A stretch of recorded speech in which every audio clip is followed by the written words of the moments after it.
रात के करीब 2:30 बज रहे होंगे।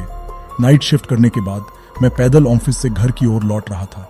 वाहन न होने के कारण बीते 1-1.5 साल से रायनगर की सूनी ब्यावान और लंबी सड़कें हम साया बनकर मेरे साथ चलती हैं। इतनी लंबी लंबी और भूतियां सड़कें खत्म होने का नाम ही नहीं लेती, बस चलती रहती हैं, रुकने का नाम ही नहीं लेती। कहीं ऐसा घनघोर अंधेरा कि पैर कहाँ पड़ रहे हैं पता ही न चले, तो कहीं खंभों की लाइट से फूटते सफेद झिलमिलाते प्रकाश में नहाती सड़कों की खूबसूरती देखते ही बनती है। रोजाना का रूटीन होने के कारण अब इन सूनी और अंधेरी सड़कों से डर नहीं लगता। इन्हीं सूने और ब्यावान रास्तों पर दिन भर इतना हैवी ट्रैफिक और चहल पहल रहती है कि एक कदम पैदल चलना भी दूभर हो जाए। मई की बेरहम गर्मी, माथे से आता पसीना और ऐसे में अचानक हल्की हल्की ठंडी हवा चलने लगे। माथे के पसीने से टकराती ठंडी हवा कितनी शीतलता प्रदान करती है।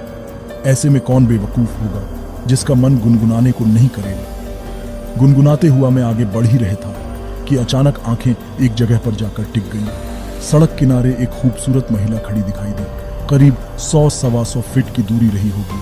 कंधे पर छोटा सा बैग लटका था, वहीं पैरों के पास भी एक ब्रीफकेस जमीन पर रखा दिखाई दिया। सफेद प्रिंट वाली साड़ी से जिस तरीके से उसने अपना सिर ढक रखा था, उससे तो वो किसी भले घर की ही गृहिणी ही लग रही थी। लेकिन इतनी रात गए, वो भी शहर के भीतर से गुजरने वाले हाईवे पर, कुछ अजीब सा लगा। हो सकता है मायके या ससुराल वालों ने बस में बिठा दिया हो और किसी कारण बस लेट होने पर महिला को देर रात यहाँ उतरना पड़ा हो। शायद उसका घर यहीं कहीं आसपास ही होगा, या फिर शायद सवारी ऑटो या रिक्शे का इंतजार कर रही हो। लेकिन इतनी रात गए रिक्शा कहाँ मिलेगा? शायद घर का कोई परिजन गाड़ी लेकर आ रहा होगा। फिर मैं शायद सोचते हुए मैं उसके बहुत करीब आ गया। नजरों से नजरें टकराई, मगर उसने जरा भी आंखें नहीं झपकाई। मेरी आंखों में बराबर देखती रही। भय का नामो निशान तक नहीं, वरना इतनी अंधेरी और सूनी रात में एक अकेली महिला, कम से कम मुझ जैसे मवाली सरीखे इंसान को देखकर तो डर ही जाए। लेकिन वो तो लगातार घूरती रही। चेहरे पर न कोई हाव न कोई भाव, पर हाँ, होठों पर मुस्कान बराबर जमी रही। मैं ही झेंप गया, मुझे ही नजरें हटाना पड़ी, कहीं ऐसी वैसी तो नहीं। फिर एकदम से सिर झटक दिया। फिर मैंने सोचा, होगी कोई, मुझे क्या लेना देना। मैं तेजी से कदम बढ़ाता हुआ अनजान महिला को क्रॉस कर गया। अनजाने डर और शर्म के मारे मैंने फिर पलट कर नहीं देखा। न जाने वो क्या सोच बैठे। चलते चलते मैं दूसरी सड़क पर आ पहुंचा। अब वो सड़क और महिला पूरी तरह से ओझल हो चुकी थी। कहीं कोई भूत वूत तो नहीं थी। थोड़ी देर पहले भला लगने वाला रास्ता अब भयभीत करने लगा था। मैं जल्दी जल्दी अपने घर पहुंच जाना चाहता था। इसी तारत में चाल में गजब की तेजी आ गई और बड़े बड़े डग भरने लगा। करीब 0.25 किलोमीटर ही चला था कि अचानक मुंह से चीख से निकल गई।